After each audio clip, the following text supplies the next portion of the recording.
Yo people, welcome back to the YouTube channel. You already know what time it is. It's time for the Newcastle versus Arsenal review. I thought I would watch this game because, Super Mick Arteta's Arsenal, more wins than Tuchel in the Premier League, best academy in the country, Hale End, new contract.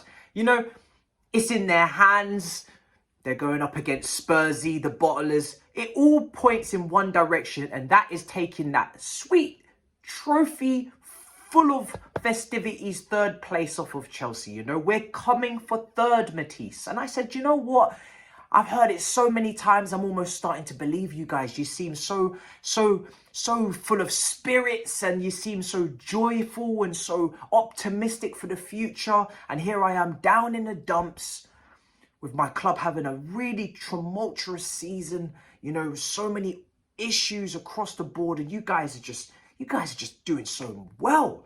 And then this game came along. The Tottenham game happened, and then this game as well. Monday night, St. James's Park, not easy atmosphere.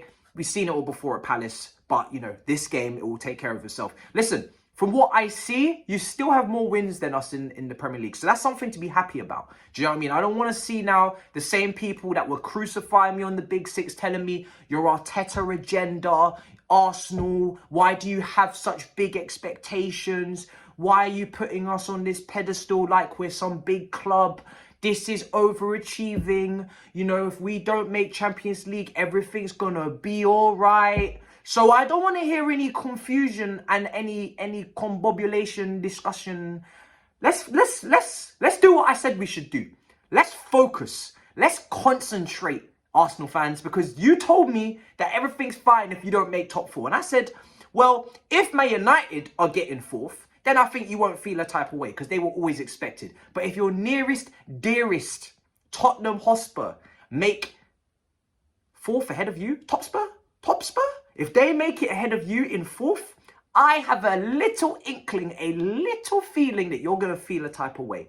And like I said, if you're swaying from Arteta in, and then he said Arteta, if you're swaying from Arteta in to Arteta out over these two games, it just tells me that you weren't really that strong in your stance for Arteta in the first place. Because if he misses out, which it appears he may not get third, but it's fine. I'm sure he'll get fourth. What's that? VAR? They lost to Newcastle? They're not. They need Tottenham to lose to Norwich. You may not get fourth, but that shouldn't sway your opinion. A couple points dropped here and there. What's a few points drop amongst friends? Nothing. It doesn't mean anything. If you miss out by a few points, we know the game is full of fine margins, slim margins, maybe a more experienced top manager, but it is what it is. Fine margins can make fourth and fifth. Conte, don't want him because Arteta. Look. Fine margins, ladies and gentlemen. Okay, so just the same way I have equal chest for Tuchel despite losing 2 cup finals in the same season against the same team, which was very heartbreaking, but because I actually believe in my manager and I really actually think he's a top manager, I'm not going to flip-flop on my manager. Of course, I'll criticize him if he makes an error, if he picks the wrong team, if he doesn't change things in game. But overall, on the grand scheme of things, you wouldn't flip-flop on your manager over a few points, over a few fine moments, penalty shootouts. You wouldn't do that because you really believe that Super Mick Arteta is going to take you to the promised land, which is the Champions League right now for you guys. So, like I said, more wins than Tuchel in the Premier League. Yes, couple of defeats, but still in the race for the top 4. You just need Norwich, who are already relegated, to beat Tottenham at home. Anything can happen. It's football at the end of the day. Yeah. So it is what it is. I spoke about it on the Big Six. I spoke about experience. There's a lack of it from top to bottom, the manager down to the players. The most experienced players in your team are Xhaka, El Neni.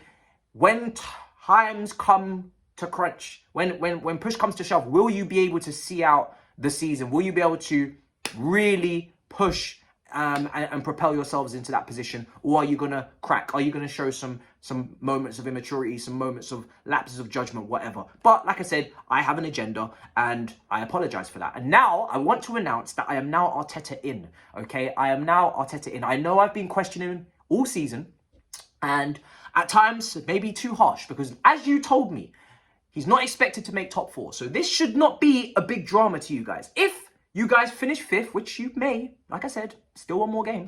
If you finish 5th, this is not a big deal. Like, you're not expected to make top 4. So it's a young team, young manager, youngest squad in the league. Just remember all of that, Arsenal fans. Context, okay? You play some good stuff as well. See an improvement from a playing standpoint, and you've made improvements. You know, you've made progress in this project. You know, for me, now that I've evaluated what's going on, and this game really was the final like nail in the coffin for me, I now want to say that you guys should give him more time. You know, he's just got a new contract, and I feel like he's made a lot of progress this year with this young team. Yes, on nights like this, you were outclassed, outplayed, outfought, outmuscled, but you have to understand that you were going up against, you know, some really, really experienced players like Callum Wilson, like Bruno Guimaraes, you know, like Saint-Maximin, who cooked. He really did cook. He really did cook Tomiyasu. I couldn't even get the words out. It was heartbreaking to watch. It was peak. Tomiyasu was really cooked today. But yeah, like I said, it's not easy to go to Newcastle. We don't have a great record there either. And you guys were really close to us in the table, so you obviously think that you're really just as good as we are.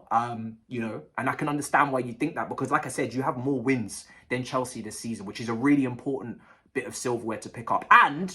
And you're coming for third. You're coming for third. I don't think mathematically you can still get third, but you are still coming for third, right? You're not giving up the goose chase on third.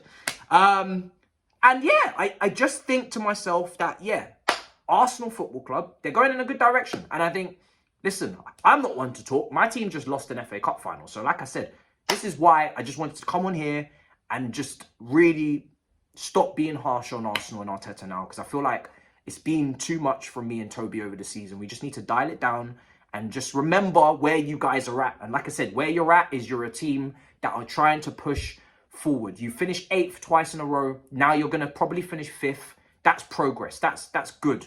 And then next season, you kick on again. When you have more games to play in Europe, you kick on again.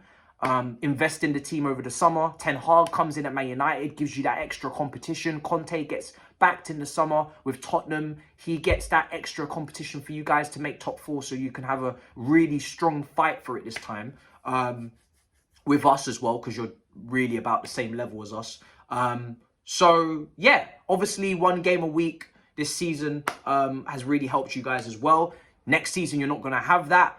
Be interested to see how you adapt. However, if you get some depth, if you bring in some players, all will be well, in my opinion. And you've got some good young players. I keep saying it. I rate all of your young players. I think Gabriel, you know, I think Tomiyasu's had a good season. I think, you know, listen, Partey started to really kick on, and then he got injured, unfortunately, but he really started to kick on. You got Saka, you got Odegaard, Smith Rowe, Martinelli. All these players are very talented. Maybe just too much pressure put on their shoulders to deliver for Arsenal at this level, to go up against an experienced Tottenham attack and team and manager. And this is where some people will say they needed their seniors to step up. They needed those guys to really help them out in moments of hardship. Martinelli came on today, looked like he was a little bit rattled, potentially needed the arm around the shoulder, the calming down from the influencer, from the captain. But again, he's young, maybe from more senior experienced heads. I wouldn't blame this potential disappointment. But again, I don't want to call it a disappointment because you weren't expected to finish in the top 4. I wouldn't put that on the young players. I just think it's a lack of squad depth and a lack of maybe seniority in the team, a little bit of imbalance. But you guys have had a good season. You know, you've been coming for third for a while. So I just wanted to give you the video because, again, I don't want to look like I'm hiding just because Chelsea lost the FA Cup game and Arsenal are coming for third. So I don't want to run off now that you've actually, you know, getting towards the end of the season and you're going to achieve the things you guys want to achieve. So I just thought I'd come out here and let you know that I'm firmly understanding now why you guys are Arteta in, and I'm in, and I'm in, and I'm not moving. I'm sticking by him with you guys. And yeah, I think I think this has been a good season of progress. And obviously when Tottenham are playing Champions League football just down the road with Conte, obviously that's going to sting. But like I said, it's about steps. It's about progress. So, yeah, listen, I'm going to take up too much more of your time. We've got Super Mick Arteta. He knows exactly what we need. Yeah, Tierney at the back. Tavares helping out in attack. Arsenal going to win the Champions League. Okay? In a bit.